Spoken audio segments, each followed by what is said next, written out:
মৌসুমের শুরুতেই ইলিশের দাম কিছুটা কম, তবে দেশের অন্যতম বৃহৎ ইলিশের বাজার চাঁদপুর বড় স্টেশন মাছঘাটে ক্রেতা সংকট। সকাল থেকে রাত পর্যন্ত আড়ত জুড়ে রূপালী ইলিশ সাজিয়ে বসেছেন ব্যবসায়ীরা, কিন্তু মিলছে না আশানুরূপ ক্রেতার দেখা। সংশ্লিষ্টরা বলছেন, দাম কমলে ঢাকাসহ দেশের বিভিন্ন প্রান্ত থেকে চাঁদপুরের বাজারে আসা ক্রেতারা এলে জমে উঠবে বেচাকেনা। ফোটানোর ঝামেলা ছাড়াই নিরাপদ পানির জন্য ঘরে আনুন পিওরিট।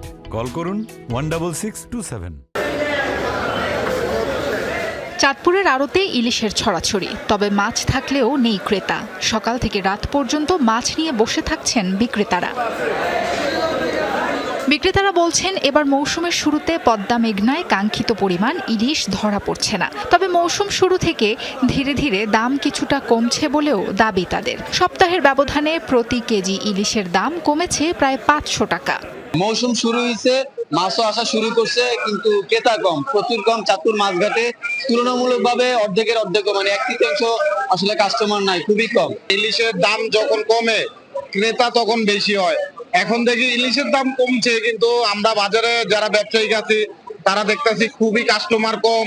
অন্যদিকে ক্রেতাদের দাবি, সীমিত সরবরাহের কারণে ইলিশের মূল্য চড়া, যার ফলে বাজারে কমে গেছে ক্রেতা উপস্থিতি।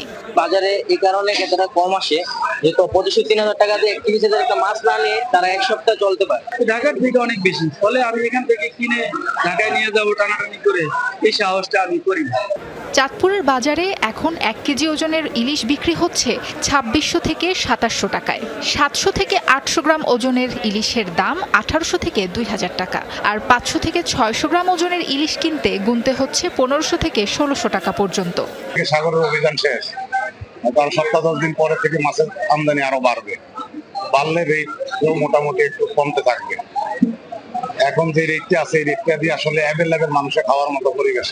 ব্যবসায়ীরা জানান, সাগরে মাছ ধরা শুরু হওয়ায় কয়েকদিনের মধ্যেই বাজারে সরবরাহ বাড়বে। এতে দাম কমে সাধারণ মানুষের নাগালে আসবে ইলিশ মাছ, প্রত্যাশা তাদের। সাবরিনা লিজা, যমুনা নিউজ।